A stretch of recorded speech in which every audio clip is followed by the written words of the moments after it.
La rédaction sportive de la radio Don Bosco vous fixe rendez-vous tous les samedis à 8h juste sur la Don Bosco Radio pour 1h30 de débat autour des deux sujets. Entouré de 4 journalistes ou consultants, l'actualité sportive de la semaine est abordée avec dextérité. Sport du week-end, à suivre absolument chaque samedi à 8h juste sur la 103.10 MHz Radio Don Bosco. Le rendez-vous avec le sport, c'est tout de suite.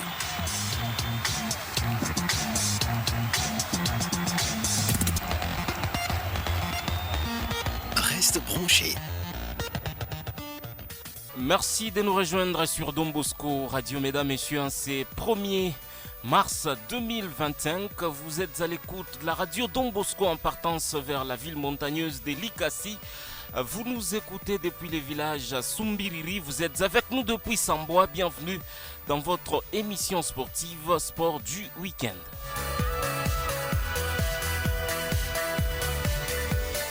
Arsène Chibouenou trône dans les royaumes des machines acoustiques. Patior Moukalamoussi, je suis à la présentation. La programmation est de Marlène Kaja. Voici les squelettes de cette émission.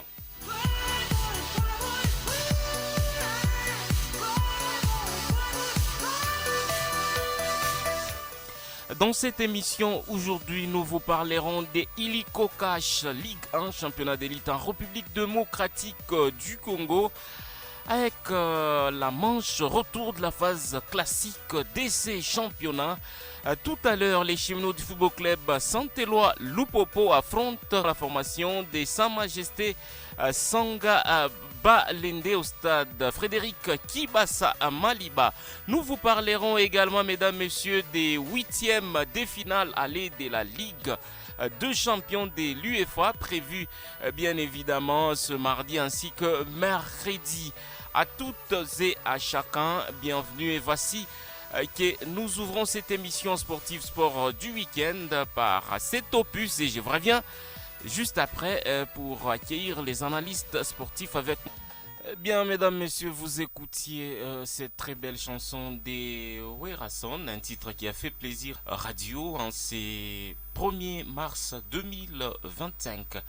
Mesdames, messieurs, comme vous le savez, c'est une émission des débats et les analystes sportifs sont à mes côtés. Je reçois pour vous dans ces studios Fabrice Chita qui nous disons bonjour et bienvenue.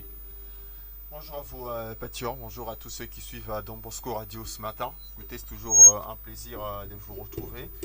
Et retrouver également des nombreuses auditrices et auditeurs qui nous suivent à pareil instant. Vous êtes bien portant? Ouais, je me sens très bien, surtout de retrouver ces beaux studios de Don Bosco Radio. Après, je pense qu'une année et demie que je suis passé par ici. Je me sens très heureux de retrouver à ces studios. C'est un plaisir partagé. On reçoit également Ben Abedi, l'habitué de cette émission. Ben, bonjour et bienvenue. Bonjour Patior, bonjour également à tous ceux qui nous suivent en ce net moment. Surtout bonjour aussi à Fabrice Chita qui a rejoint l'équipe. Et donc je suis content en tout cas de revenir encore une fois de plus ici. Voilà, mesdames, messieurs, c'est avec ces deux analystes sportifs que nous allons vous accompagner jusqu'aux environs des 9h30. Alors, abordons déjà les tout premiers sujets. C'est celui relatif au 8e des finales allées de la Ligue de champions de l'UEFA qui démarre déjà ce mardi avec quelques matchs où on retrouve Ben Abedi, la formation du Real de Madrid qui va rencontrer une autre équipe de la même ville. Il s'agit bien de l'Atlético Madrid. Une analyse par rapport à ces matchs. Vous savez, depuis un temps, la Ligue des champions de l'UEFA, avec sa nouvelle formule, devient de plus en plus compliquée. Mais déjà, on sait que quand on parle de cette compétition-là, on voit déjà en tête le Real Madrid, mais cela n'est pas en tout cas une preuve de force devant une équipe de la même ville. Surtout que des rivalités entre ces deux équipes existent depuis toujours. Mais je pense qu'en termes d'histoire, on va ici reconnaître que le Real de Madrid, face à l'équipe d'Atlético Madrid, a toujours été supérieur en termes de victoires. Mais je pense que cette saison, la donne peut changer parce que l'Atlético Madrid, c'est depuis un temps une équipe qui n'est jouée plus pour la Ligue des Champions parce que c'est devant le Real Madrid que cette équipe a perdu 2 fois la Ligue des Champions. Mais cette saison, je pense que l'équipe a l'ambition aussi de mieux faire, surtout que c'est avec une équipe qui a été presque remaniée. Il y a les bons joueurs qui sont venus avec une ossature qui apporte plus de spectacles. Quand vous avez Sorloth, vous avez Alvarez, ce sont de bons joueurs, de jeunes en plus, qui apportent aussi une nouvelle grinta à cette équipe de l'Atlético Madrid. Et moi je pense que cette saison, ils ont des ambitions qui sont plus que les saisons précédentes. Et même je les vois en termes de jeu quand ils jouent face à des grandes équipes, notamment le Real Madrid ou le FC Barcelone. Cette équipe-là a toujours l'envie de faire quelque chose de mieux ou de grand devant les grandes équipes de football. Et si on essaie de voir cette équipe d'Atlético Madrid, lors d'abord de la première phase, c'est une équipe qui s'est qualifiée devant même le Real Madrid, c'est-à-dire c'est l'une des équipes qui ont pris les 8 premières places. Et donc moi je pense que ça sera un match très difficile pour les deux équipes. Pourquoi? Parce que d'abord il y a des rivalités qui existent dans le pays, sur la ville de Madrid, mais également en termes de football. Et donc moi je pense que ça sera un match très difficile pour ces deux équipes-là, mais j'ai parié pour une victoire du Real de Madrid, parce qu'on dit qu'un revenant n'a pas peur de la mort. Le Real était presque éliminé, il est passé lors des barrages, et donc le Real peut justement gagner ces matchs-là. Le Real peut justement gagner cette rencontre. Je ne sais pas, Fabrice Chita, si vous partagez le même avis que Ben Abedi. Moi, je pense qu'il a très bien décrit cette très belle opposition entre ces deux équipes d'un même pays, sachant que le Real est un club qui a traversé des moments extrêmement compliqués lors de la première phase. Il a fallu passer par les barrages pour pouvoir se qualifier vers le huitième des finales. Alors que de l'autre côté, on a une équipe de l'Atlético de Madrid qui s'est très très bien baladée lors de la première phase, qui leur a valu d'ailleurs les 8 premières places. Maintenant, quand on regarde même les deux effectifs, je crois même pas que l'Atlético, voilà, aujourd'hui est une équipe dépourvue d'un certain nombre d'éléments, puisqu'ils ont des joueurs suffisamment expérimentés. Je pense ici à Griezmann, je pense ici à Alvaro, qui a remporté d'ailleurs une Ligue de Champions avec l'équipe de Manchester City. Ils ont derrière des coquets, ils ont Yann Oblak, un gardien expérimenté. Ils ont un entraîneur, on va dire Simeone, à qui on a remis les clés du camion, on a fait les pleins confiance, et à qui on a vraiment donné énormément de moyens cette année pour pouvoir remporter finalement cette Ligue des Champions, parce que ça faisait quand même longtemps que Simeone, ça fait quand même longtemps que Simeone se retrouve dans cette formation de l'Atlético de Madrid, mais il n'arrive toujours pas finalement à remporter les Graals, à remporter cette Ligue des Champions. Et vous le savez très bien que dans cette compétition comme celle-là, dès lors que vous éliminez une équipe comme le Real Madrid, automatiquement on vous considère comme étant favori. Donc pour l'Atlético de Madrid, il est important de chercher cette qualification face au merengue. Et de l'autre côté, on a une équipe qui est en train de se ressaisir, en train de se retrouver. La première place en Liga, elle se dispute avec le FC Barcelone. Et puis dans l'entretemps, individuellement, on a des joueurs qui veulent à coup sûr cette Ligue de Champions. Je pense ici à Kylian Mbappé. Il est arrivé au Real Madrid, c'est avec l'ambition aussi de remporter cette Ligue de Champions. Donc individuellement, c'est vrai qu'il y a les collectifs qui vont primer, mais individuellement, c'est un joueur qui cherchera à remporter cette Ligue des Champions, mais aussi à se démarquer dans cette rencontre face à l'Atlético de Madrid. Et je crois qu'on va avoir des très très belles oppositions, des équipes complètement différentes sur les plans tactiques, puisque tactiquement l'Atlético c'est une équipe qui joue toujours avec un bloc très très bas, une équipe qui joue par les contres, alors que le Real Madrid c'est des jeux de transition avec la vitesse des Vinicius, l'explosivité de Rodrigo, on retrouve également l'efficacité, même le réalisme d'un certain Kylian Mbappé. Ça fait en sorte qu'offensivement c'est une équipe du Real Madrid qui se porte bien, sauf qu'ils ont certaines errances défensive. La preuve, c'est que dans chaque match, les Real Madrid encaissent. C'est vrai qu'en attaque, ils marquent toujours 3 ou 4 buts. Mais le problème, c'est que défensivement, ça ne rassure pas. Défensivement, c'est toujours une équipe qui prend des buts. Carlos Ancelotti n'a pas encore retrouvé cette formule magique pour sa charnière centrale. Tantôt c'est Asensio avec Rudiger, tantôt c'est Tchouaméni avec Rudiger. Mendy, aujourd'hui il est bon, les lendemains il n'est pas bon. On a vu les précédents matchs, c'était plutôt Valverde qui a joué latéral droit. Parce que Ni Vasquez n'arrive toujours pas à confirmer à ses postes et quelques blessures que cette équipe a dans cette défense. Donc c'est une équipe, je me dis, offensivement qui a des confirmations, qui avance très bien, mais défensivement, le Real Madrid a des sérieux problèmes. Alors que la force de l'Atlético Madrid, c'est effectivement sa défense. C'est une équipe qui s'est toujours bien comportée en défense. Maintenant, en Ligue des Champions, tous nous savons que Atlético complique beaucoup plus, c'est les FC Barcelone, mais quand c'est les Real Madrid, je dis bien historiquement parlant, ça a toujours été des matchs faciles pour les merengues. Donc, comme Abedi, je pense que le Real est un peu, par rapport à son histoire, est un peu favori, mais aussi quand je vois comment est-ce qu'ils ont retrouvé ces réalismes depuis le début de cette année 2025, avec Kylian Mbappé qui marque presque dans chaque match. Voilà, bien avant de mettre un terme à ces sujets, nous allons également placer un mot sur cet autre match.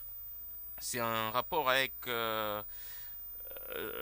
les matchs qui va au fait Ben Abedi opposer le Paris Saint-Germain à la formation des Liverpool.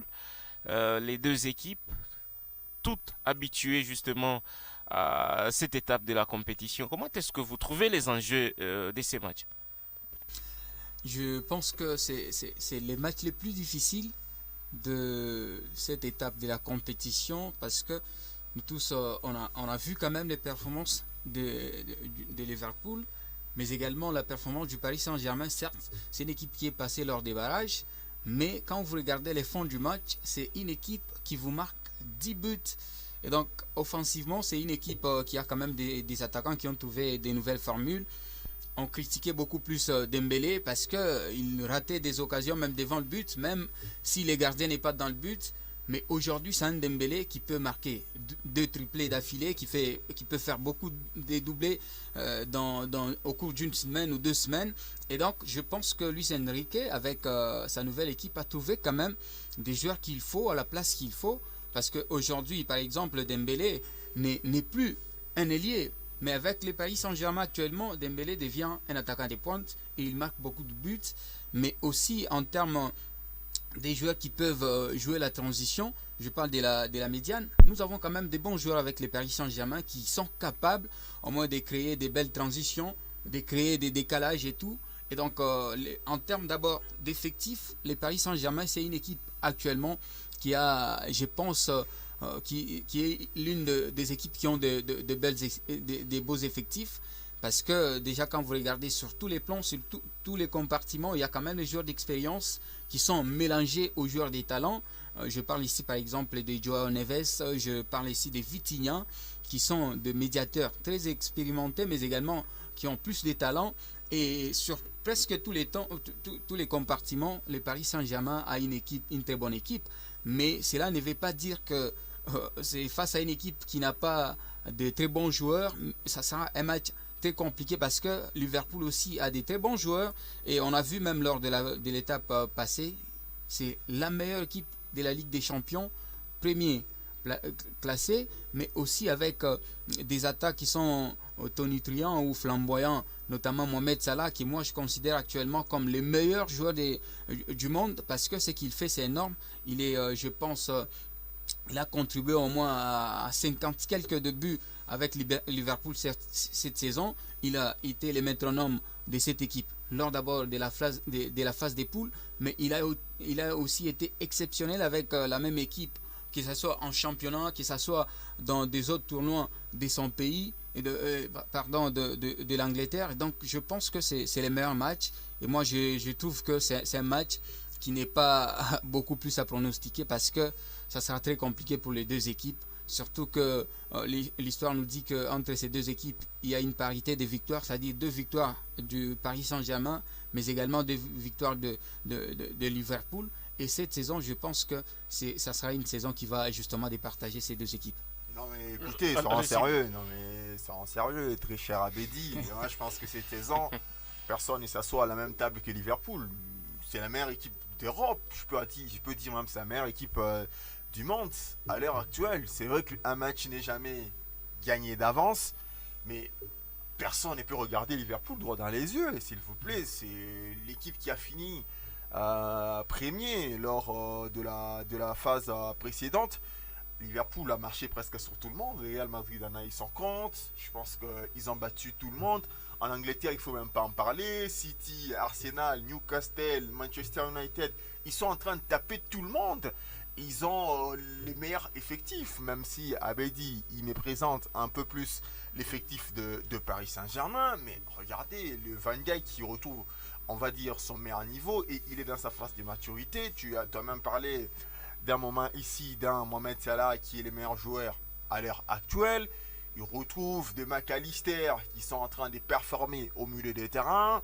En attaque, en dehors de Mohamed Salah, ils ont d'autres joueurs qui sont en train de marquer presque dans chaque match. Robertson ainsi que on va dire Alexandre Arnold qui sont en train de livrer de caviar à chaque match. En termes même de variation de jeu, c'est une équipe qui pose des sérieux problèmes. Tactiquement, Liverpool, ils sont injouables.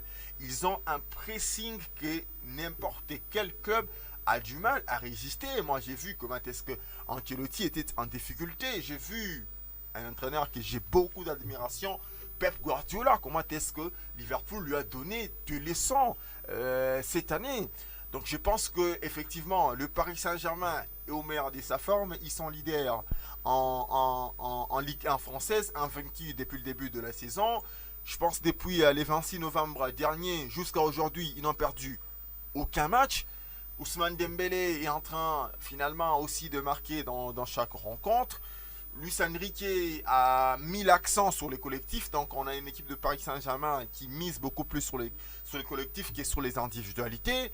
Mais je pense que sur papier, quand tu prends individuellement le joueur de Liverpool, individuellement le joueur du Paris Saint-Germain, mes frères, entre nous soit dit, il n'y a pas match. Il n'y a pas match, seulement que voilà, c'est la Ligue des Champions, c'est une compétition renversement des situations. On a un Luis Enrique qui historiquement connaît très bien aussi, je pense, même la force du Paris Saint-Germain, parce qu'ils ont un entraîneur.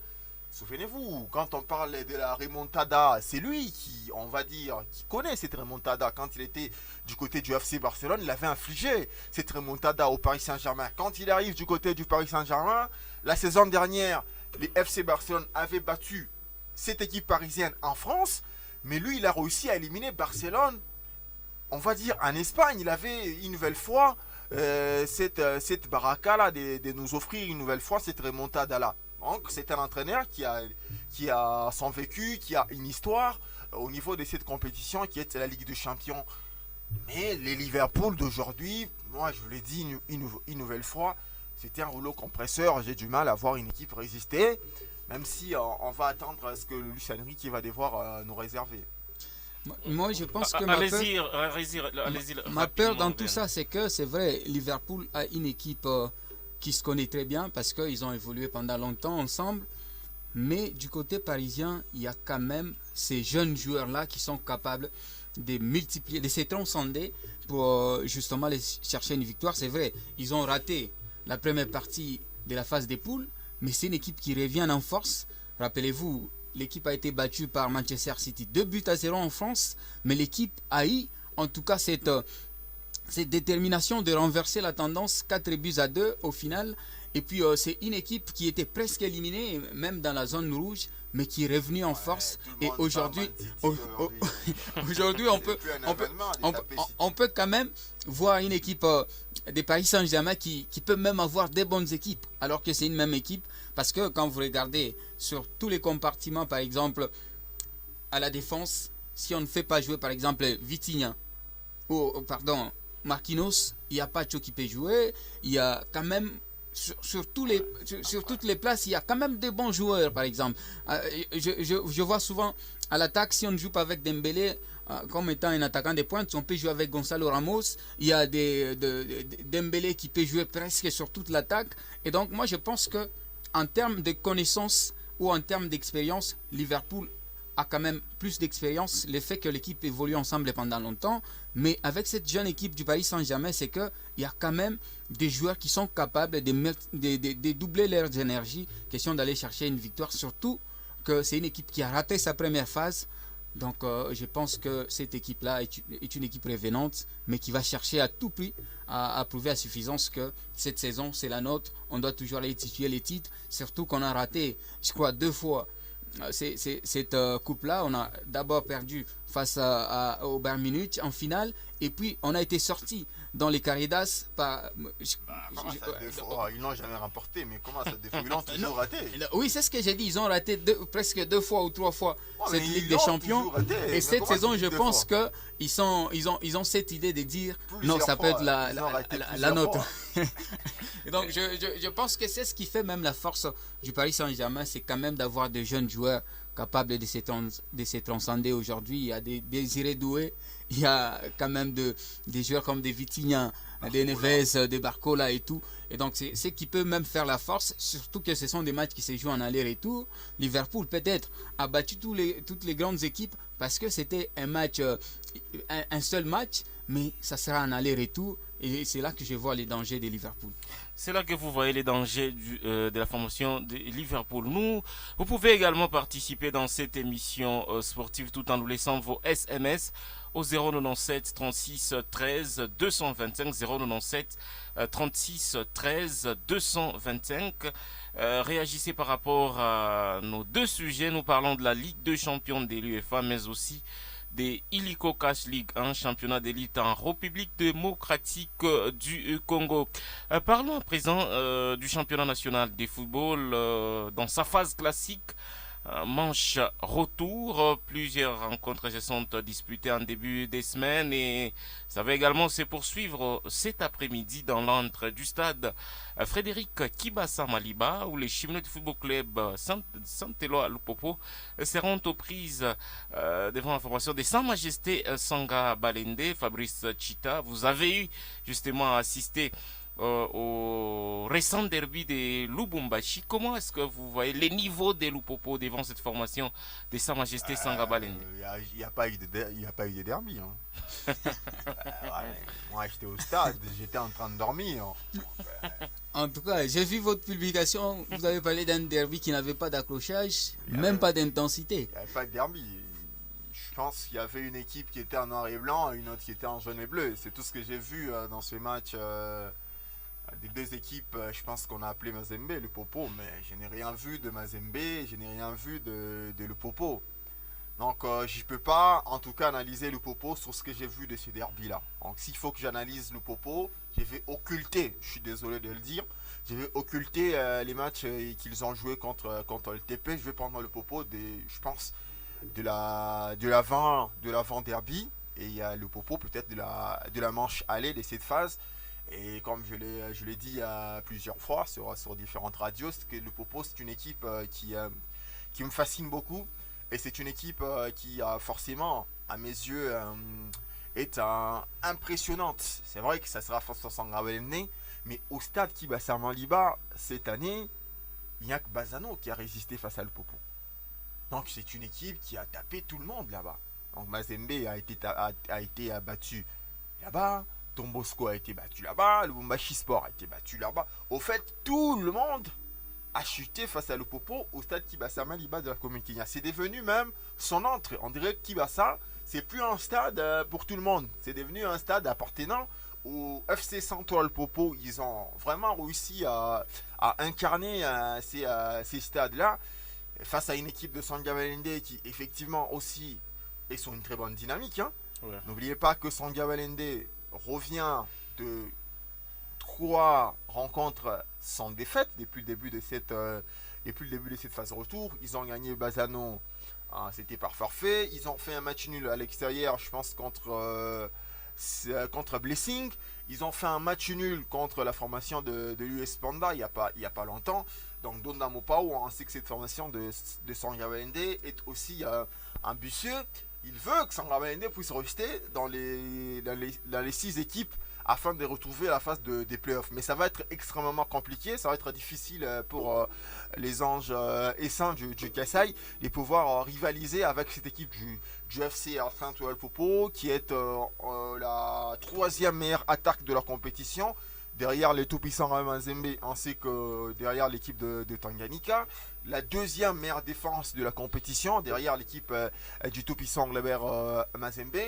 Et puis, on va dire, s'il faut revenir sur la discussion de l'effectif et même de la richesse de ce que regorge cette formation du FC à Saint-Ouen Popo, son milieu de terrain, pas la peine de pouvoir les présenter aujourd'hui, avec les renforcements qu'il y a eu pendant la fenêtre de janvier.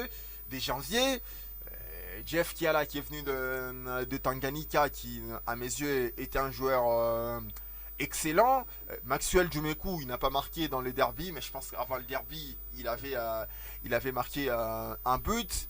Dans l'entretemps, on retrouve également des joueurs comme Lizinyembo, comme Papiko Kelea, qui sont en train vraiment de faire des très très belles résultats, enfin, qu'est-ce que je dis, des très très belles prestations avec cette formation du FC à Saint-Ouen Popo. Défensivement, ils n'ont rien à se reprocher parce que Simon Omosola retrouve vraiment son niveau de l'AS Vita Club, contrairement à la saison dernière. On a vu que le Popo encaissait presque dans chaque match. J'ai vu que Simon Omosola les aide énormément. Il est devenu incontestablement le gardien numéro 1 dans la hiérarchie de cette formation du FC à Saint-Ouen Popo. Donc ils sont sur une très bonne dynamique. Ils reviennent d'un match nul contre les TP à Kiamelondo, même si je ne voulais pas en parler. Donc ils ont gagné des matchs derrière avant de jouer les tout-puissants Glebert Mazembe. Tout est réuni aujourd'hui pour que l'équipe du FC Saint-Ouen Popo puisse gagner la formation de Sangabalende. Vous jouez à domicile, vous avez l'une des meilleures attaques de la compétition. Luc Emaël, votre entraîneur, est revenu de la suspension. En fait, le Popo est au meilleur format de sa vie. Donc je ne vois pas comment est-ce que, sauf catastrophe, Sangabalende va devoir s'en sortir au stade Kiba Samaniba de la commune Kenya cet après-midi. Ben Abedi, comment entrevoyez-vous le match entre les Chimnus Football Club Saint-Ouen Popo et les Anges Essaims de Mbujimaï? Je suis beaucoup plus dans l'idée de compléter Chita, parce que la dernière fois que Sangabalende a battu le Popo, c'est le 15 janvier 2021, et c'était 2-0. C'était sous la pelouse de la formation de Sangabalende. Et puis cette saison, le Popo, comme le disait Chita, n'a jamais perdu au stade Kibasa Maliba. Et quand cette équipe qui a battu, parce que quand vous regardez depuis ils ont les perdu 15, face à Bazano. voilà, Au stade Kibasa, c'est les seuls voilà, matchs perdus, mais on connaît les dessous. qu'on connaît les dessous, 2 ans qui étaient au moins enfantins. Et quand vous regardez depuis 2021 jusqu'alors, Sangabalende et Lupopo ont joué presque 7 matchs et ce sont des victoires de Lupopo.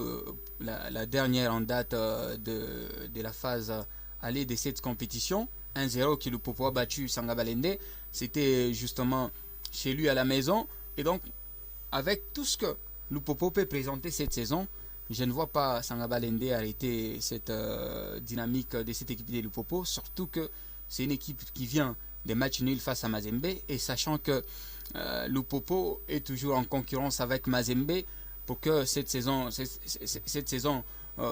Lupopo veut, si il a raté justement la première place lors de la manche aller, mais Lupopo veut redevenir leader dans cette compétition-là, et moi je pense que Lupopo cherchera toujours à gagner cette équipe-là, et si on sait que tout va bien pour Lupopo cette saison, et donc moi je ne vois pas Sangabalende aussi aller chercher une victoire face à Lupopo. Si Sangabalende pourra mieux faire, ça sera un match nul, mais je ne vois pas Sangabalende gagner le Popo.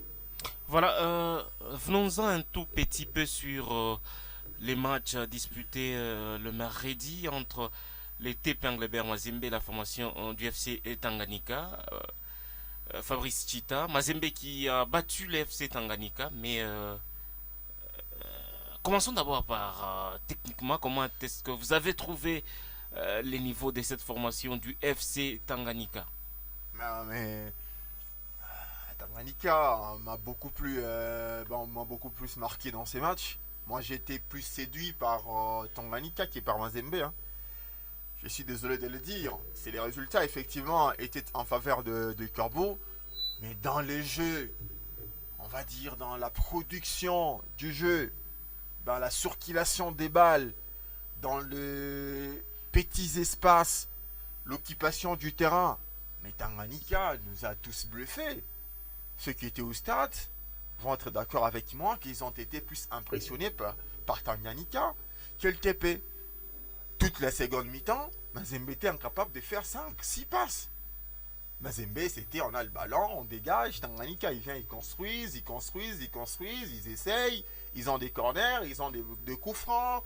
Voilà, Mazembe a encore les ballons, Mazembe dégage, il donne les ballons, ça a été toute la seconde mi-temps. Et moi, je me disais, comment cette jeune équipe qui est venue de la deuxième division peut arriver à Kamalondo, au stade tout-puissant Robert Mazembe, avec c'est la personnalité des Tanganyika qui m'a beaucoup plus marqué. Tu vois des jeunes joueurs, des Nok Ndaï qui la saison dernière, ils étaient ici chez nous à Superstar. Certains étaient du côté des SAIFC. Les autres, ce sont les joueurs qui a réduit la marque. Richard Issam, c'est un joueur formé à l'école des foot Katumbi.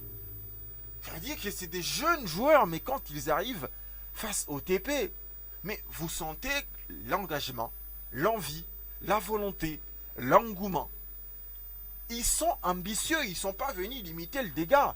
Parce que les problèmes avec les équipes, quand elles arrivent à affronter Mazembe à Kamalondo, vous savez ce qui se passe tous.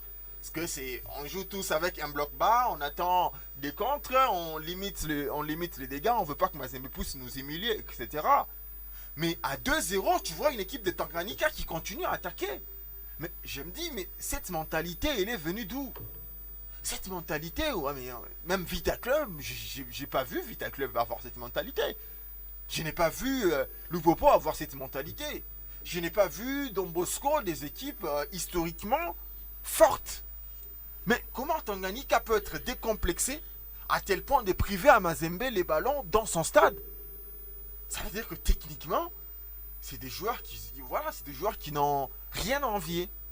Et moi, ils m'ont marqué. Les joueurs là, Enoch Ndai, les Badamassi, les Ngimbi, les Basile Konga, mais ils ont coulé face à ces jeunes joueurs là. Ils ont coulé parce qu'il leur a donné la leçon. Clairvoyance des jeux, lecture des jeux, transversale, les passes qui cassent des lignes. Je dis, ces jeunes, c'est vrai que Tanganyika, c'est pas pour rien qu'ils se retrouvent troisième au classement, mais on n'a pas vraiment eu la chance de les voir. Les matchs qui s'est joués là-bas n'étaient pas retransmis, etc. Mais nous, quand on les a vus à Kamalondo, on s'est dit, ouais, mais cette équipe mérite mieux. Ouais, mais cette équipe mérite autant de visibilité. Cette équipe mérite au moins qu'on en parle. Puisque ce qu'ils sont en train de faire face au TP, là, c'est indigne. C'est indigne par rapport à Mazembe. Tu peux pas être à domicile et qu'on est en train de te donner une leçon de football comme ça. C'est indigne par rapport à ce que représente Mazembe. Je vous le dis, pour aller encore un peu plus loin, Mazembe a voulu que, voilà, en fait, on a vu une équipe de Mazembe qui commence à geler. Une équipe de Mazembe à la maison qui veut que l'arbitre retentisse le coup de sifflet final. À 2-1, c'était la pression. Tanganyika mettait la pression. Ils ont accumulé, je pense, 4 à 5 corners comme ça. J'ai dit, ouais, mais j'ai jamais vu ça, moi. J'ai jamais vu ça en Lina Foot. Je n'ai pas vu ça en Lina Foot. Sur les 4 dernières années. Et là, on ne parle même pas de Lupopo. On ne parle même pas de Vita Club. On ne parle même pas de Desampé. On ne parle même pas de Magné Magnon. Nous parlons de Tanganyika. Mais quelle élégance dans les jeux. De l'autre côté, on a une équipe du TP, effectivement, qui a joué avec quoi? Avec son orgueil, avec son histoire, avec son réalisme. Parce que Mazembe n'a pas eu beaucoup d'occasions en première période. Ils en ont eu très peu. Et ils les ont concrétisés. Ce que je dis, c'est les réalismes du club et c'est l'orgueil. Ils savaient très bien que lors du match, lors de la manche aller, Tanganyika leur avait volé la politesse en leur accrochant, parce qu'ils ont fait quand même un match nul Academy. Donc il était important pour les TP de gagner ces matchs retour. Et je pense que voilà, on parle quand même du football, hein, on ne parle pas d'une autre discipline. Dans le football, le plus important, c'est de gagner.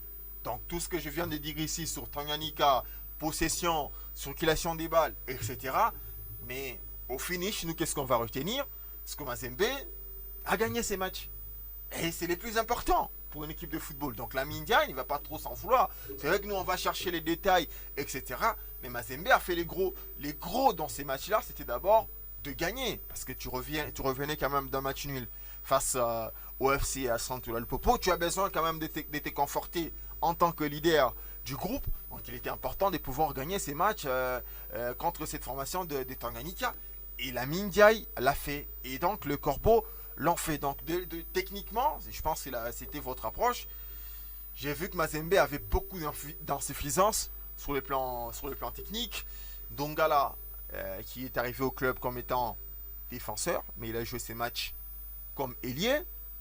Il n'a pas été mauvais dans ce match-là. Dongala, il a fait un très bon match. Souleymane Chaibou était en numéro 9. Je voulais employer un mot, je m'évite de l'employer puisqu'on est tout de même quand même à la radio. Alors, à la place, je préfère dire les nullards de Cheikh Oumar Fofana. Mais ce joueur-là, qu'est-ce qu'il est en train de devenir? Mais Fofana, il ne sert plus à rien. Mais Fofana, dans ces matchs-là, il n'a servi à rien. À la mi-temps, la Mindia a été obligée de les sortir parce qu'il s'est rendu quand même compte que tu peux quand même pas jouer avec Fofana, qui est un joueur des moins. Chaibou, balle au pied, c'est un joueur des moins. Ndongala, tu sais très bien que c'est un latéral. Offensivement, voilà, il va avoir quand même certaines limites. Donc toute la ligne offensive du TP avait des limites. La preuve, c'est que ceux qui ont marqué ces deux buts-là de Mazembe, c'est un latéral droit, Ibrahima Keita, c'est un milieu de terrain, Badamassi. Donc techniquement, l'équipe du TP éprouve des énormes difficultés. Sauf que la force de ces Mazembe d'aujourd'hui, c'est que c'est un collectif. Et ça, la Mindia a réussi à le faire. Le fait que Mazembe, ça devient un collectif. Une équipe qui repose sur une base collective, ça fait en sorte que si le numéro 9 ne marque pas, un défenseur central peut marquer. Si un ailier ne marque pas, un latéral droit peut marquer. Si un milieu de terrain ne marque pas, même un gardien peut marquer. Puisque voilà, Alioune Badara Fati, le gardien des buts, expert en a déjà marqué. Donc ce collectif-là permet à Mazembe de ne pas perdre des matchs. Permet à Mazembe, on va dire, de mettre en difficulté ses adversaires. Parce que ses adversaires reposent beaucoup plus sur les individualités. Lupopo, c'est plus sur les individualités. Kazema, Lizniembo, Patou, c'est pas moi, Djoumekou. Quand tu vois même la formation des Tanganyika, effectivement, on a vu collectivement, ils sont aussi forts. Mais c'est plus quand Enoch Ndaye est en forme, c'est beaucoup plus quand Kiela était en forme. Donc c'était plus les individualités. Mais Mazembe, c'est un collectif. Je vous dis, même sans Keita, Mazembe peut gagner des matchs. Sans Dongala, Mazembe peut gagner des matchs. Et ils ont gagné ces matchs-là sans Oscar Kapuit, sans Christian Iboa, sans Faverdi Bongeli, sans Aini Koye, sans Bakata, sans Emanga Sosé. Donc sans beaucoup de joueurs, mais c'est une équipe de Mazembe qui continue à avancer et qui continue à conforter sa place de leader. Voilà, Ben avait dit un ajout ou un avis contraire sur ce que venait de dire Fabrice Chita. Cette saison, je commence à découvrir petit à petit l'équipe des Tanganyika. Parce que c'est la saison dernière, lors de la Coupe du Congo, qu'on a tous vu cette équipe-là qui pouvait au moins faire mal à DSMP, qui pouvait faire mal à Renaissance, et même avec Club. C'est vrai, ils ne sont pas allés jusqu'en finale parce qu'il y a eu des raisons X. Mais cette saison, c'est quand même une équipe qui prouve à suffisance qu'elle est très bien organisée, que ce soit justement avec son équipe dirigeante, mais également sur le terrain. Parce que c'est la seule équipe d'abord qui a battu Lupopo, qui a arrêté l'hémorragie des victoires de Lupopo. Lupopo est allé couler sur la pelouse des Tanganyika Academy. La première équipe. La première équipe qui a fait couler justement Lupopo, alors que Lupopo était inarrêtable de victoire en victoire. Mais face à Tanganyika Academy, c'était autre chose. compliqué et cette équipe-là continue toujours à prouver à suffisance que c'est une équipe de football qui continue à travailler justement pour chercher la meilleure forme. C'est vrai, on connaît que quand on parle d'Elina Foot, on voit Lubumbashi Sport, on voit Don Bosco, on voit Mazembe, mais c'est une équipe promue aujourd'hui qui occupe la 3e place, mais d'une manière excellente, parce que quand vous regardez comment cette équipe joue, en tout cas vous dites non, ça c'est pas une jeune équipe, et ça moi je comprends que dans le football, la vision et l'organisation, ce sont beaucoup plus de choses à promouvoir, parce qu'aujourd'hui, quand vous regardez comment d'abord le président du club met ses moyens, comment il se déplace pour son équipe, vous sentez déjà que non, c'est une équipe qui est très bien organisée. J'ai pas été au stade pour voir le match Tanganyika qui était reçu par Mazembe, mais j'ai suivi quand même sur Nyota en rediffusion, j'ai vu comment l'équipe s'organisait. C'est pas pour rien que le public de Mazembe était mécontent, c'est parce que son équipe n'existait pas sur les terrains. J'ai vu de jeunes qui pouvaient faire mal à l'équipe de Lamine Diaye. J'ai même suivi la réaction de Lamine. Il était frustré, pas seulement parce que les journalistes posaient des questions qui lui mettaient mal à l'aise, mais parce que lui-même n'était pas content de l'évolution ou du niveau de son équipe face à cette équipe de Tanganyika. Pourquoi? Parce que c'était devant une équipe de jeunes, mais qui savent quand même comment mouiller les maillots pour son public, mais aussi pour justement l'équipe. Et au final, on a vu une équipe des Mazembe qui avait une ossature composée des joueurs qu'on connaît ici au niveau de la République, mais qui ne savaient pas s'en sortir en termes de jeu. Mazembe a gagné, comme le disait Chita, justement parce qu'il y a l'histoire des Mazembe, il y a quand même cet orgueil de Mazembe, il y a une équipe des Mazembe qui a de l'expérience plus que Tanganyika, mais en termes de fond, ce que les deux équipes ont produit, c'est Tanganyika qui était supérieur. Les joueurs des Tanganyika ou l'équipe des Tanganyika savaient comment faire circuler la balle. Il y avait des fluidités de balles du côté Tanganyika plus que du côté des Mazembe.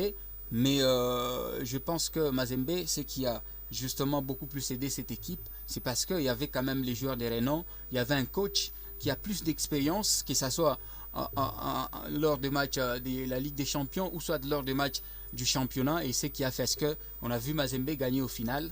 Mais en termes de possession, c'est l'équipe de Tanganyika qui a gagné.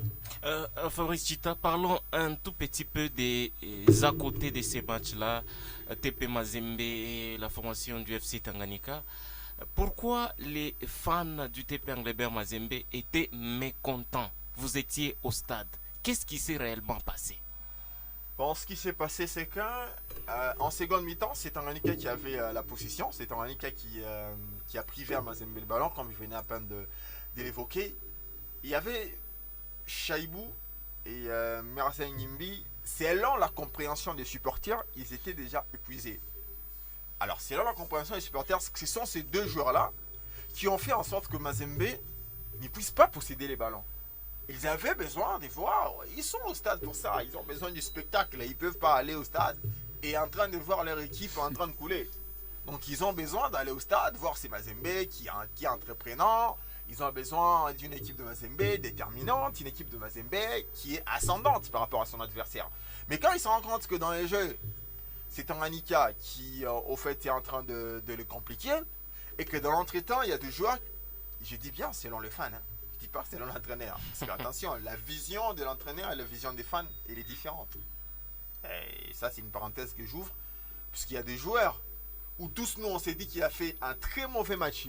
Journalistes y compris, fans, observateurs du football, journalistes y compris, on s'est dit, ce gars-là, il a fait un très mauvais match.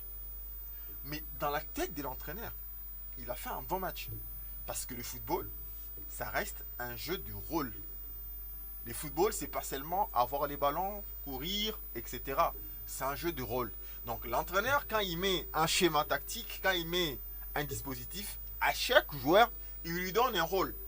Et quand un joueur, il remplit son rôle, vous, tout ce que vous allez dire là, lui, il s'en fiche à partir du moment où il s'est dit, le joueur-là, il remplit ce que moi, je lui ai demandé de faire, et ça me permet de gagner.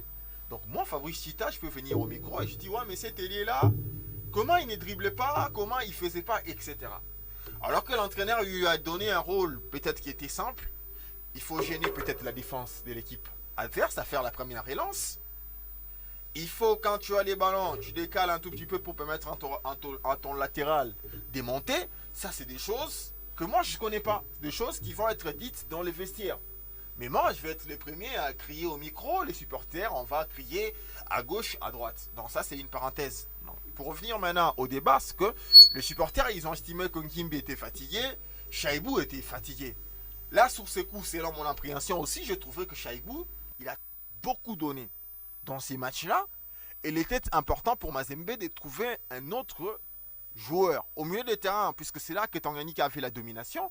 Ngimbe qui était épuisé, c'est pas que Mazembe était dépourvu des joueurs sur les bancs. Donc moi, sur les bancs, quand je vois il y a Banks, Mbongu, il y a Passy Mamba, je me dis c'est des joueurs qui peuvent redynamiser ces milieux des terrains.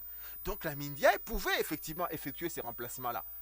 Pour des raisons que jusqu'à présent, j'ignore, les supporters ignoraient également, et voilà, ils ont été mécontents. Ils ont commencé à crier sur la Mindiaye.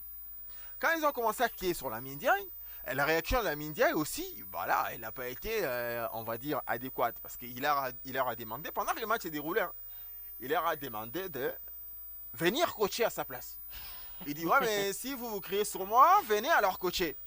Si vous estimez que vous êtes devenus des entraîneurs, et là, quand il a dit ça, c'est là que c'est allé dans tous les sens. Ils ont été extrêmement fâchés. Et tu connais très bien l'exigence des supporters de Mazembe. Ils sont très exigeants avec leur club. Et voilà, ils ont commencé à siffler sur la mine. Ils ont commencé à huer sur la Mindiaye. Même si ce ne sont pas, entre parenthèses, des comportements à encourager pour les supporters d'un club. Quand vous allez au stade, c'est avec deux missions. Les supporters vont au stade, c'est avec d'abord la première mission, c'est d'encourager leur club. La deuxième mission, c'est de déstabiliser l'équipe adverse avec les chants, etc. Donc vous ne pouvez pas être là en train de déstabiliser votre propre équipe. Donc vous êtes en antipode avec votre mission, avec votre rôle. C'est que moi, je n'étais pas d'accord avec la réaction des supporters. Quand les matchs prennent fin, le score est 2-1, nous, on prend notre Lamine Diaye, on lui pose des questions. Je pense que les gens ont suivi la conférence de presse d'après-match où il était vraiment dans ses états. Voilà, il a lâché son coup de gueule, tout le monde était contre lui, etc. La presse, vous ne voyez pas, tout ça, tout ça. Bizarrement, ces supporters-là, ils l'ont entendu. Ils ne sont pas allés juste après, ils n'ont pas quitté les stades juste après le match. Ils ont attendu que Lamine Diaye finisse avec nous en conférence de presse pour encore un tout petit peu, et je pense que c'était pour entreprendre une discussion ou hurler sur lui.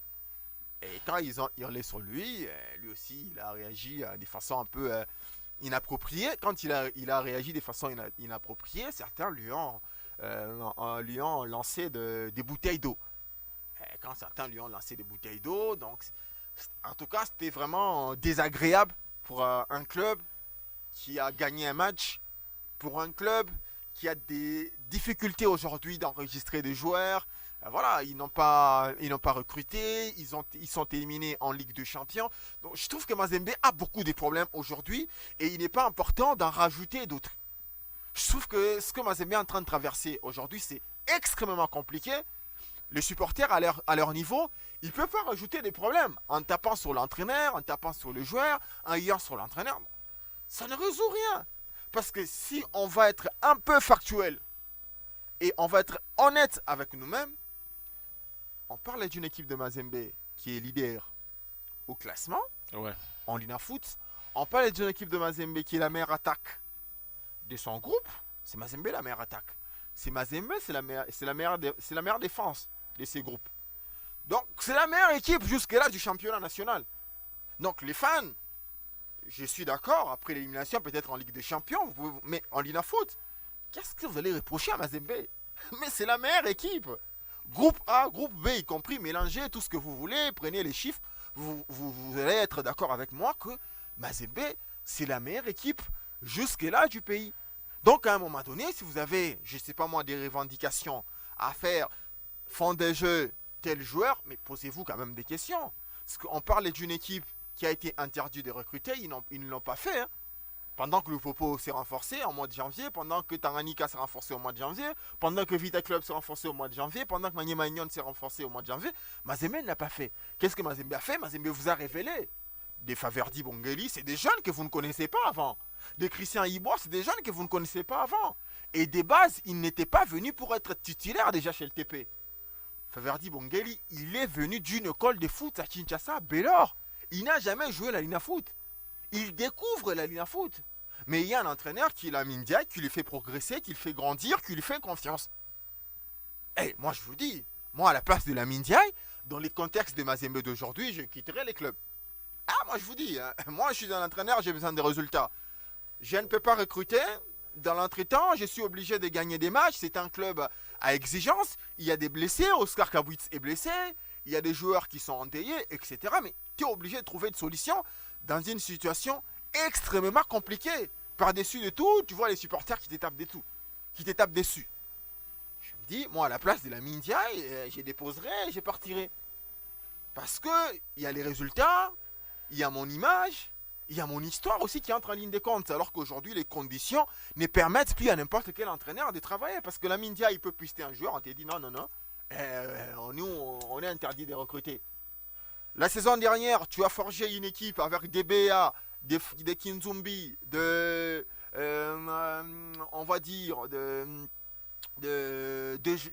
Oladapo, tous ces mecs-là qu'on a vu la saison dernière, ils sont partis. Ils sont pas là. Donc tu es en train de reconstruire une équipe avec de jeunes joueurs. Donc à un moment donné, je demande aux supporters du TP d'avoir une certaine indulgence et de se remettre en question et de voir leur club vient d'où. Mazembe vient d'où? Ah mais vient d'où? Il n'y a pas 2 ans, c'est une équipe qui pouvait être tapée en Lina Foot à Kamalondo. En Coupe de la Confédération, Young Africans est venu, il a tapé Mazembe. Monastir est venu à Kamalondo, il a tapé Mazembe. Donc c'est une équipe qui avait des énormes problèmes. Mais quand la Mindia y arrive, il essaye un tout petit peu de trouver des solutions.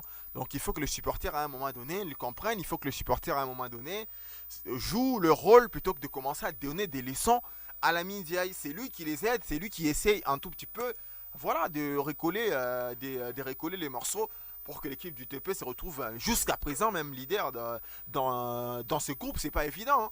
Quand de l'autre côté, il y a un club comme le Popo, je l'ai dit par rapport à la richesse de son effectif, des Isama qui sont là, des Mika Miché, des Djumeku, vous ne pouvez pas les recruter, vous ne pouvez prendre que des jeunes joueurs, mais vous êtes devant cette équipe-là. Ouais, mais à un moment donné, c'est factuel les mecs. Donc voyons les choses en face, plutôt que de chercher, on va dire, des poux dans la tête d'un chauve qui est la Mindiaye. Mais je ne suis pas en train de les dédouaner quelque part, parce que parfois aussi je ne suis pas trop d'accord avec un certain nombre de décisions qu'il a toujours pris, le choix, les remplacements, parfois c'est tardif, parfois on ne comprend pas la titularisation d'un certain nombre de joueurs. Mais moi j'ai pars du principe que tout ce que tu fais dans la vie à partir du moment où ça marche, c'est bien. Et moi c'est ça mon principe, c'est clair. Tout ce que tu fais, toi tu es en train de faire une émission. Donc, et que tu le fasses, je sais pas moi, en t-shirt, en casquette, en jeans, en veste. Mais si ça marche, mais c'est bien. Non, nous on va pas venir te donner des leçons. Ouais mais patient, ton émission là, radio, c'est pas moi. Non mais si ça marche, c'est bien. Et donc c'est les principes de la vie. Si la Mindia ce qu'il fait, c'est bien, on va pas lui reprocher. Attendons quand ça ne va pas aller. Donc quand ça ne va pas, nous, on aura les droits maintenant d'évoquer, de donner des leçons, de dire, au lieu de faire ça, tu aurais dû faire... Mais à partir du moment où ça marche, je vois pas ce qu'on va lui reprocher. Voilà. Ben, un ajout? Je crois que la mine a été plus reprochée même par les journalistes cette saison, du fait qu'il prenait des mauvais choix, mais aussi des mauvaises décisions. On l'a vu même en Ligue des Champions. Je parle ici du match, du premier match devant Al-Hilal. Nous sommes je crois dans le dernier quart d'heure, Mazembe avait déjà 1 point devant cette équipe-là. Mais au final, c'est une équipe, c'est la Mindia qui demande à ses joueurs de continuer à attaquer. Alors que dans ces minutes-là, il fallait par exemple préserver ces 1 point. Et comme résultat, au final, c'est la Mindia qui perd même les 1 point là. C'est le même cas lorsque Mazembe joue face à Yanga ici à Kamalundo. Mazembe devrait en tout cas conserver ce but-là, mais puisque les consignes du coach étaient toujours de tuer l'équipe adverse, Mazembe a perdu même les 3 points. À défaut de ces 3 points, Mazembe a encaissé un point, et au final, c'est Mazembe qui est éliminé. Et cette saison, il arrive des fois où, même vous, là où vous êtes, vous voyez, c'est vrai, Tita a parlé justement des coachs du football, que tout joueur sur le terrain a un rôle à jouer, mais par moments, il y a des joueurs, quand tu le regardes, tu sens qu'il est fatigué et il a besoin d'être remplacé pour que l'équipe puisse avoir une nouvelle fraîcheur, mais il n'est pas sorti. Et ça, c'est pas dire que je suis en train d'encourager les supporters, mais ce sont des choses aussi qui peuvent donner ou tourner justement la configuration du match. Et si ça tourne en bien, on applaudit. Mais si ça tourne en mal, c'est très compliqué. Et moi, je pense que pour ces matchs-là, face à Tanganyika, c'est qu'il n'a pas plu plus à ces supporters-là, c'est le fait de voir une équipe promue qui malmène une grande formation du football congolais comme Mazembe sur sa propre pelouse, dans son stade, avec ses fanatiques. Et les supporters de Mazembe n'ont pas accepté d'être diminués comme ça dans leur stade. C'est comme ça qu'ils ont commencé à demander qu'on puisse au moins chercher des joueurs qui pouvaient apporter des nouvelles énergies, question que Mazembe puisse reprendre le contrôle de ces matchs-là, alors que quand la mine ne répond pas favorablement à leurs demandes, ils étaient aussi mécontents. Et donc moi je pense que c'est ce qui a beaucoup plus amené ces événements-là. Et moi je pense que ce sont justement des fanatiques qui devraient jouer notre rôle. Si par exemple les coachs ne voulaient pas au moins sortir ces joueurs-là, il fallait peut-être laisser voir ce que les coachs pouvaient faire, parce que peut-être les coachs se disaient il fallait attendre un peu pour faire remplacer ces joueurs-là, mais le public aussi n'a pas compris. Et comme on dit que la foule n'a pas d'âme, c'est comme ça qu'il y a eu ces histoires-là. Et moi je pense que très prochainement, il faudrait aussi qu'on puisse suggérer au président des fanatiques, parce que moi j'ai suivi le vice-président qui est allé réconforter les coachs, mais ce sont des choses qui doivent commencer à se dire quand il y a des réunions au stade par exemple. Il y a des sections. Il y a des sections. Il faudrait qu'on puisse commencer tout le temps à donner ces civismes-là sportifs pour les supporters, parce que c'est très important. Quand toi, un supporter, tu ne sais pas ton rôle premier dans les stades, c'est tout à fait compliqué. Et donc, cette éducation sur ce que doit faire un fanatique, ce que doit faire un supporter, si elle n'est pas donnée à celui qu'il faut, donc c'est tout à fait compliqué. Et donc, moi, je pense que ce sont des choses qui devraient beaucoup plus se dire quand il y a des réunions des fans, parce que dans un stade de football, moi, je connais une équipe, même si elle est gagnée, le public est toujours là en train de chanter. C'est l'équipe de Borussia Dortmund, par exemple. Et même quand on essaie de voir les comportements actuels des fans de Lupopo et de Mazembe, on trouve que les fans de Lupopo sont de plus en plus exemplaires. Parce que moi, j'ai déjà suivi des matchs de Lupopo où Lupopo est malmené, mais le public continue quand même à chanter, à encourager les coachs. C'est vrai, ces histoires existent, mais ça n'a jamais allé jusque-là. Mais du côté de Mazembe, c'est tout à fait compliqué. Pourquoi? Parce que on est habitué à gagner des matchs, on est habitué à faire des bons résultats, on est habitué à malmener l'adversaire, mais quand ça devient justement une flèche qui est tirée en notre direction, ça devient compliqué. Mais il faut accepter. Ici, on venait à peine de le dire, Mazembe a beaucoup de problèmes, il n'y a pas de recrutement. On essaie quand même de jouer avec les jeunes qui n'ont pas l'expérience d'abord de la Ligue nationale de football. On parlait par exemple de Faverdi Bongeli, qui n'avait jamais joué un seul match de la Première Ligue, de la Ligue des Champions et de la Ligue nationale de football, mais qui a commencé en Ligue des Champions. Mais il faut laisser aussi les temps d'école à ces joueurs-là qui doivent apprendre, les joueurs qui doivent justement acquérir de l'expérience en jouant des matchs. Et donc, il y a plus il faudrait qu'il y ait plus de tolérance à ces joueurs-là qui sont encore novices dans cette équipe de Mazembe, parce qu'aujourd'hui, il y a quand même des bons joueurs, mais qui manquent un peu d'expérience. Les cas de Cloefis Basile Konga, un très bon joueur, mais qui manque aussi d'expérience, parce que ce sont des premières saisons avec l'équipe de Mazembe. Et donc, les supporters aussi doivent comprendre cela. Et celui qui doit leur faire comprendre, c'est peut-être leur président. C'est peut-être les gens qui sont dans leur section, parce que parfois les fans n'ont pas plus de précisions sur certains joueurs.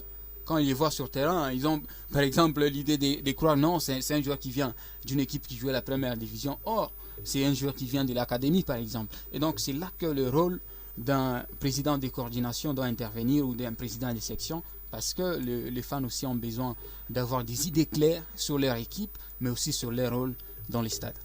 Voilà, Fabrice, je vous ai vu réagir.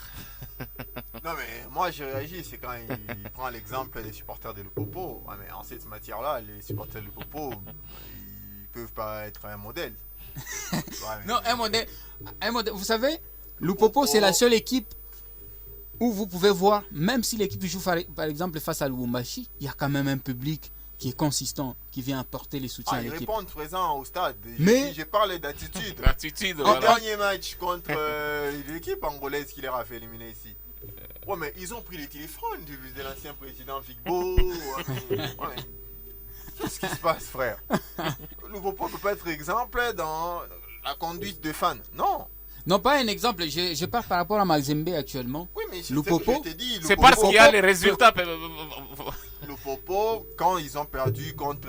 C'est pas moi, ça doit être Bravo, si c'est pas moi. Bravo, Bravo, c'est c'est Maki. moi qui soit. Oui, mais les gens se sont plaints. Magasuba fouille les stades. Ils ont voulu taper tout le monde là-bas. Donam Longo, il a voulu fouiller les stades. Ils ont voulu taper tout le monde là-bas. Donc les supporters de Lupopo, ils sont encore un peu plus. Ils sont encore aussi, on va dire, agressifs. Comme ceux du TP. Donc on ne peut pas aujourd'hui dire que non, il faut prendre l'exemple des supporters de clubs congolais. Sont Ils les mêmes. sont les mêmes. Ceux de Ça Lupopo, dépend juste des ceux circonstances. de Vita, ceux de Renaissance, ceux de DSMP, ils se méconduisent toujours. Alors, il ne faut pas prendre un modèle parce que ça gagne. Les supporters de Mazembe qu'on pensait qu'ils étaient modèles, c'est parce que les clubs gagnaient. Quand les clubs gagnaient, tout le monde a crié gauche à droite ici. Non, les supporters de Mazembe, ils sont pas exemplaires. agressifs, ils sont etc. Mais quand les clubs ont commencé à éprouver des difficultés, mais la Mindia non pas la Mindia, ils sont allés chez Pamphile Miayo saccager, je pense, l'une de ses terrasses. Mais comment on va me dire que ces supporters-là, ils sont modèles, ils ont saccagé et même cassé une terrasse de leur entraîneur. Donc, il faut attendre les contre-performances pour commencer à juger les comportements et les attitudes de ces supporters-là. Donc, aujourd'hui, ceux de Lupopo, ils paraissent modèles, c'est parce que le club gagne en Linafoot. Quand ça ne va pas aller, nous tous, on sait ce que ça va faire. Le premier, donc en termes de résultats, Lupopo est inférieur à Mazembe et en termes de classement cette saison. Le Popo a perdu un match contre Tanganyika, c'était pas à domicile, donc il n'y avait pas de fans. Le Popo a perdu face à Bazano, on sait tous que c'était pas un match de football, c'était un théâtre de Mfankolo. Et donc les supporters n'avaient aucun intérêt de manifester leur mécontentement. Attendons, le Popo perdre face à Don Bosco là-bas. La saison dernière, ils ont fait, je pense, ça doit être un match nul ou ils ont perdu un match. Ils ont fait un nul contre Don Bosco. Mais ils ont saccagé les bus de Don Bosco. Ils ont été même sanctionnés par la Ligue nationale de football. Je t'ai parlé d'une histoire de la saison dernière. Donc, ils sont pas modèles. Je t'ai dit une nouvelle fois que en RDC, les fanatiques, ils ont un sérieux problème. Ils comprennent pas leur rôle. On les explique pas. Pour eux, c'est aller au stade, chanter. Quand ça ne va pas, on tape l'arbitre, on tape les équipes adverses, on tape nos entraîneurs, on tape les membres des... C'est une mentalité qui ne date pas d'aujourd'hui, malheureusement. C'est une mentalité que nous avons trouvée dans le football. Elle est comme ça depuis à l'époque. Nous, quand on allait au stade en tant que spectateur, l'arbitre, il commet une faute, le supporter, il vont chez lui. Oh, Toe Bindako. Des chansons, Toe Bindako, etc., c'était pas pour rien, parce qu'au fait, c'était une menace à l'égard de l'arbitre. Et effectivement, ils vont aller chez lui. Je t'ai dit, c'est une mentalité. Et malheureusement, cette mentalité-là, on ne sait pas la couper. Malheureusement, cette mentalité-là, il n'y a personne qui va taper la main sur la table pour mettre fin. Mais il y a des présidents de coordination. Oh, mais ils servent à quoi? Ils font des annonces Non, mais à la veille des matchs. ils ne servent à rien, ces gens-là. Je vous ai toujours dit, vos présidents de coordination, Mazembe, ils ne servent à rien. Ils comprennent même pas. Moi, parfois, je me dis, ils comprennent pas leur rôle. Dans les mondes d'aujourd'hui, on est dans un monde où le numérique a déjà pris, on va dire même 70% de notre temps. Mais la coordination, comment occuper les supporters sur son numérique? Comment expliquer le rôle du supporter dans les mondes numériques? Comment un fanatique d'aujourd'hui doit se comporter sur les réseaux sociaux à l'égard de son club? Vous imaginez, un club comme les tout-puissants Leber Mazembe, il n'a même pas 1 milliard d'abonnés sur Facebook. Mais ça doit nous étonner, Mazembe, des fans partout. Seulement que ce n'est pas... On ne les explique pas. Que plus vous vous abonnez, plus le club peut se tirer de l'argent via les abonnements, les vues de match, etc. C'est des choses qu'on doit expliquer. Mais malheureusement, qui va les expliquer? Qui va les expliquer? C'est des... C'est-à-dire que je vous dis, ils ne comprennent pas. Celui qui va expliquer, il sait qu'il faut expliquer ça. Il ne sait pas ça.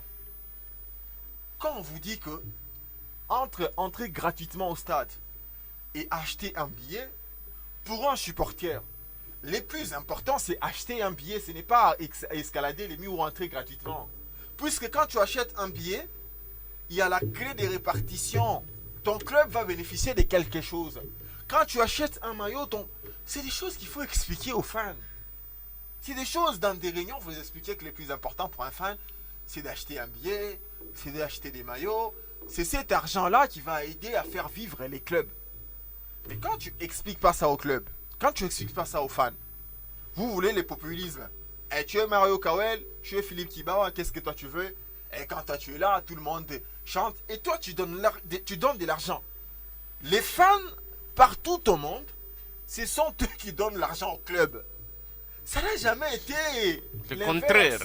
Mais ici chez nous, quand un fan il est content qu'on lui donne de l'argent par un président de la coordination, par un président sectionnaire. Oh, il m'a acheté un sac de farine. C'est incroyable. C'est anormal. En Espagne, tu fais ça, on te chasse. Oui, mais on te chasse. Je sais pas moi, en France, même pas plus loin, en Tanzanie. Mais ce sont les fans qui achètent des maillots, qui donnent de leur argent au club. Même aux joueurs, j'ai suivi l'image, pardon, Chita, où les fans de Young Africans donnaient de l'argent en Pianamouzize. Donc c'est comme ça. Donc ce sont des fans qui doivent apporter. Mais malheureusement, dans votre mentalité, vous leur avez expliqué que c'est à vous de leur donner. Donc les jours que je ne donne pas, parce que vous avez besoin de donner, populisme, etc. On va chanter. Non, c'est des mentalités qu'il faut casser. C'est des mentalités qu'il faut casser. Il faut expliquer que partout, on parle des socios en Espagne. Même les réservations, il y a des gens qui achètent des billets, on va dire, d'un mois, d'une année. Mais nous, on est où? On ne sait pas se nous situer par rapport à tout ça. Non, c'est des choses qu'on ne sait pas encore comprendre. Le rôle des fans, la coordination, je suis désolé, c'était pas le sujet, mais je pense que prochainement, aussi c'est notre rôle, nous en tant que journalistes, à un moment donné, de commencer à expliquer aux gens ce qu'ils doivent faire, comment ils doivent se tenir, comment ils doivent se comporter au stade. Si la coordination ne le fait pas, je pense que nous, journalistes, à un moment donné, on doit devoir aussi les aider pour faire progresser notre football. Parce que l'intérêt de tout ça, c'est que ça va progresser notre football. Si les clubs font entrer de l'argent via l'achat des billets, via je sais pas moi, la vente des maillots, parce que les présidents, ils vont à un moment donné respirer. Et quand les présidents vont respirer, on n'aura pas des présidents tout puissants. Parce qu'un club peut vivre sans un tout puissant, tout haut qu'on a toujours mis ici au pays. Parce qu'un président, c'est lui qui sort tout son argent. Et à un certain moment, c'est les fanatiques qui cajolent les présidents. Oh, s'ils partaient, nous allons vivre comment? À un certain moment, ils exigent même que les présidents réduisent les prix des billets. Mais c'est anormal. Président Nojia, fanatique m'habiller. C'est anormal. C'est vrai qu'il peut le faire par amour, mais c'est anormal. Les fans d'aujourd'hui, qu'est-ce qui se passe? Ils sont là sur les réseaux sociaux, ils donnent des leçons à la communication, ils donnent des leçons aux journalistes, nous-mêmes là, ils vont nous taper, etc. Mais eux-mêmes, ils font rien, ils jouent pas leur rôle. Eux, c'est les premiers. Non, tel journaliste, ouais, mais tel... Oh, il est contre notre équipe. Ouais, vous-même, vous faites quoi? Les supporters des Mazembe, ils ont déjà déserté, ils vont plus au stade. C'est à peine qu'il y a quelques-uns qui vont au stade. Mais ils seront les premiers sur les réseaux sociaux. Les premiers sur les réseaux sociaux. Ils vont taper sur leur direction des communications, sur les gens des comités, sur insulter Mario les joueurs. Insulter les joueurs. Ouais. Oui, les joueurs, ils n'ont pas fait son rôle. Mais toi aussi, tu n'as pas joué ton rôle. Toi aussi, tu es comme ces joueurs-là. Donc, à un moment donné, il faut que tous qu'on se remette en question pour l'avancement de notre football. Voilà, pour les quelques minutes qui nous restent, parlons un tout petit peu de la formation du Derry Club Motema Pembe qui a perdu, c'était hier. Et après le match, donc Guillaume Ilunga, entraîneur de cette formation, n'a pas su finir les matchs car il y a eu des échauffourées. Est-ce que, quand est-ce que, en fait, cette histoire prendra fin? Où les fanatiques se font justice? Je ne sais pas en tout cas bien répondre parce que c'est quelque chose qui est devenu une coutume. Ici chez nous, où on voit le fanatique qui se font justice au cas où, je ne sais pas s'ils les font par amour ou par haine pour leur équipe. Parce que quand tu aimes quelque chose, même si cette chose se comporte mal, la meilleure des choses à faire, c'est essayer de chercher des solutions pour la chose. Et cette solution ne peut pas se régler avec la violence. Parce que ce qui s'est fait à Kinshasa avec les fanatiques du Daring Club, c'est une violence. J'ai vu une vidéo où on pouvait escorter l'entraîneur par la police dans sa Jeep. Pourquoi? Parce qu'il y a quand même un public qui ne veut pas voir ou qui veut violenter ces coachs-là. Pourtant, c'est d'abord, au-delà d'être un sportif ou entraîneur du Daring Club Motema Pembe, c'est un humain, il a de la famille. Et donc, cette façon de faire, pour moi, c'est quelque chose qui est à ne pas encourager. Mais le problème aussi, c'est qu'on connaît tous, c'est que depuis un certain temps, l'équipe de Desampé n'est plus la même équipe qu'on connaissait, une équipe qui pouvait rester seule en confédération de la CAF comme étant représentant de la RDC. Cette équipe qui pouvait au moins tuer Mazembe, qui pouvait tuer V-Club, Lupopo et tout. Mais c'est une équipe qui commence à perdre, même devant une équipe des Rangers 4-1. En tout cas, les résultats n'est plus au rendez-vous pour cette équipe-là, et ce qui donne même de la colère. Mais comment il faut gérer cette colère? Comment il faut aider votre équipe à aller de l'avant? Parce que quand, par exemple, vous voulez taper un entraîneur, ou quand vous le tapez, il y a quand même des sanctions qui peuvent venir. Quand, par exemple, vous vandalisez des stades, parce qu'on l'a vu avec les fanatiques ou les supporters des Desampé qui ont vandalisé des stades, des sièges cassés, tout ça, ça donne la charge à l'équipe. Déjà, l'équipe peine à faire certaines choses, notamment dans la paye des joueurs. Il y a des joueurs qui se plaignent, l'équipe ne leur donne les salaires, des primes et tout. Mais quand vous cassez aussi des histoires, c'est une charge qui revient à l'équipe de payer ces histoires-là. Et donc, c'est quelque chose qui ne progresse pas l'équipe, mais qui la redresse, parce que l'équipe a aussi besoin d'une certaine stabilité pour avancer. Et moi, je pense que ce qui ne va pas, c'est qu'il y a un public qui est inconscient, mais de l'autre côté, il y a aussi une équipe qui ne donne pas de bons résultats. Surtout que quand le président est venu, il a promis de donner à l'équipe l'image qu'il faut, mais le résultat tarde toujours à venir. Et ça, c'est quelque chose qui est insupportable pour les supporters de cette équipe-là de Kinshasa. Fabrice Chita, qu'est-ce que les fanatiques de la République démocratique du Congo doivent faire pour demander le départ d'un entraîneur? Parce que c'est devenu monnaie courante à chaque fois qu'il y a un ça ne va pas. Nous avons assisté tout récemment au stade TP Mazembe où les fanatiques se sont mal comportés à l'égard de Lamine Mamadou et cela s'est encore reproduit à Kinshasa. De quelle manière les fanatiques doivent procéder pour demander le départ d'un entraîneur ou d'un joueur? Bon, je pense que ils ont des voies par lesquelles ils peuvent passer. Ils ont de sous-sections, ils ont de sections, et puis ils ont une coordination à la tête. Et ils peuvent porter leur voix au travers ces chemins-là jusqu'à ce que ça va arriver au comité exécutif. Parce que ce ne sont pas les supporters qui vont et seuls en décider. Il n'en revient pas aux supporters de décider du départ ou de l'arrivée de l'entraîneur. Donc je pense qu'il y a un comité il y a un comité sportif dans n'importe quel club. C'est eux qui doivent étudier, gérer, trouver des pistes, des solutions quand il y a un problème dans un club. Et je pense qu'ils ont un représentant ils ont toujours un représentant qui est le président de la coordination. Je pense qu'il y a des réunions stratégiques pour n'importe quel club. Les présidents de la coordination des supporters participent toujours pour porter la voix de ces nombreux fans qui savent participer dans des réunions stratégiques. Parce que si vous vous imaginez les fans qui crient, on limoge un entraîneur. Je vous dis, il n'y a aucun club qui fonctionne comme ça. Aucun club ne peut fonctionner comme ça, surtout si ces clubs-là, c'est veut être sérieux et c'est veut avoir des résultats. Parce que les fans, ils sont pris par l'émotion. Et à partir du moment où ils sont pris par l'émotion, parfois, ils ne peuvent pas prendre des décisions qui sont au profit du club. Je vous donne un exemple.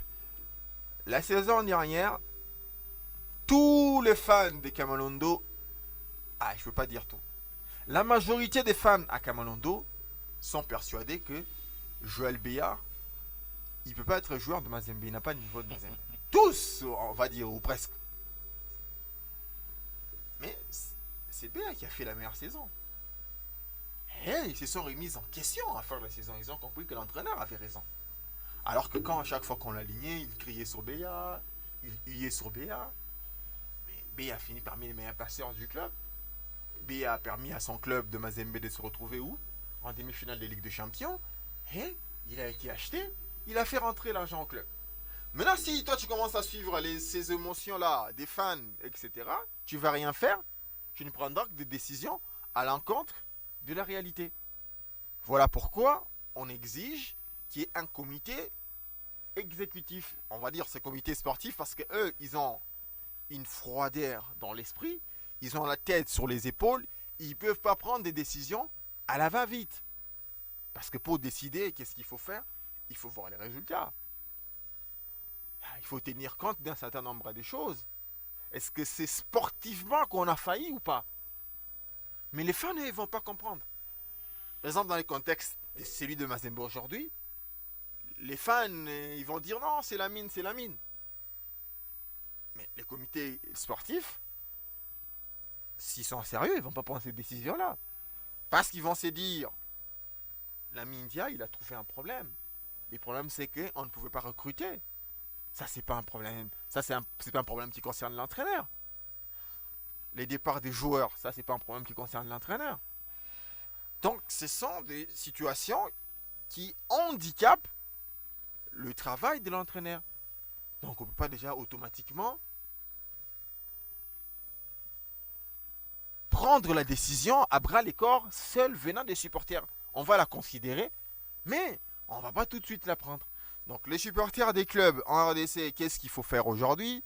Si vous remarquez qu'il y a un ça ne va pas, manifestez-vous auprès de vos sous-sections. Et ceux des sous-sections vont amener les rapports au niveau de la section. Et ceux de la section, ils vont amener aussi les rapports au niveau de la coordination.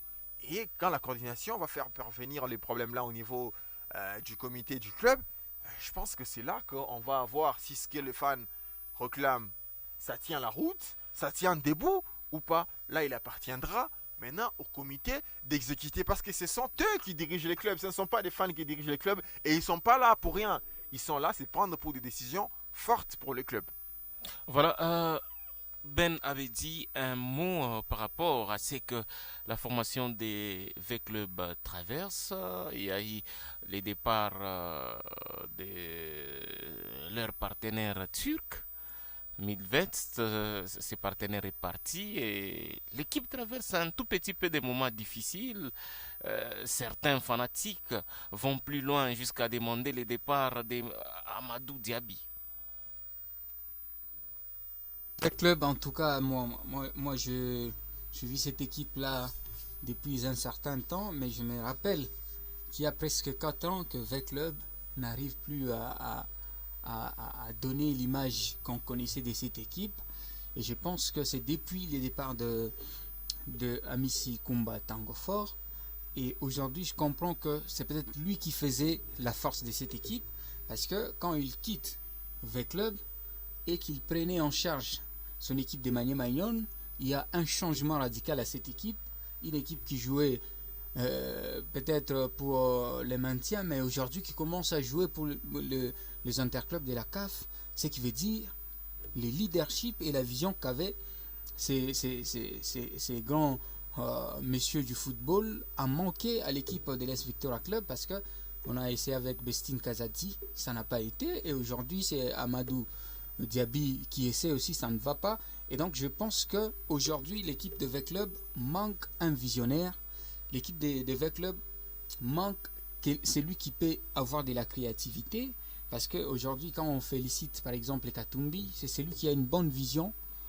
J'étais dans une émission où un confrère parlait d'un Katumbi qui a vu que le football féminin commence de tout petit à petit à monter. Il a créé une équipe qui pouvait aller chercher des titres au niveau africain, et aujourd'hui il y a quand même Mazembe féminin qui peut gagner une Ligue des Champions. Et donc aujourd'hui, si on regarde cette équipe de l'As Victoria Club, c'est maintenant une équipe qui est dirigée par des aventuriers, des gens qui viennent avec des promesses qui ne seront jamais réalisées. Bestine Kazadi est venu avec une promesse de faire de l'As Victoria Club Barcelone d'Afrique, mais on n'a jamais vu ça. Amadou Diaby vient, il dit je vais vous construire un stade, un centre de formation, il y aura des équipes d'âge, il y aura une équipe féminine, on va quand même faire de Victoria Club une équipe qui va commencer à faire peur, pas seulement aux équipes congolaises, mais aux équipes aussi africaines. Mais au final, rien n'est fait. Aujourd'hui, Amadi Diaby, si on va le comprendre, mais comment on va le comprendre? C'est quelqu'un qui a fait déjà presque une année, mais qui n'arrive pas toujours à concrétiser ce qu'il disait. Donc moi, je pense que ce qui tue aujourd'hui l'AS Victoria Club, c'est l'effet d'avoir des présidents qui sont en quelque sorte qui ne tiennent pas à leurs promesses, mais qui ne sont pas aussi à mesure d'inculquer une vision qui va apporter justement un changement radical à l'équipe. Et comme résultat, c'est l'équipe qui perd plus de matchs, c'est l'équipe qui ne sait plus attirer des sponsors, c'est l'équipe qui ne peut plus maintenir même le peu de sponsors qu'on avait, et l'équipe a comme conséquence une équipe qui ne joue plus pour les interclubs de la CAF. Voilà, Ben Abedi, nous vous disons merci d'avoir accepté notre invitation. Merci Patior, merci également à tous ceux qui nous ont suivis, merci également à Fabrice Chita avec qui nous avons partagé ces studios. Voilà, Fabrice, merci pour la disponibilité. Merci infiniment. Mesdames, Messieurs, c'est donc par ici qui prend fin cette émission sportive Sport du week-end de ce samedi 1er mars 2025. Nous vous en remercions de votre sympathique attention. Arsène Chibouenou était à la mise en onde et même à la réalisation. La programmation était de Marlène Kaja. J'étais devant ces micros, Patior Moukalamoussi. D'ici là, portez-vous bien. Bon week-end à tous.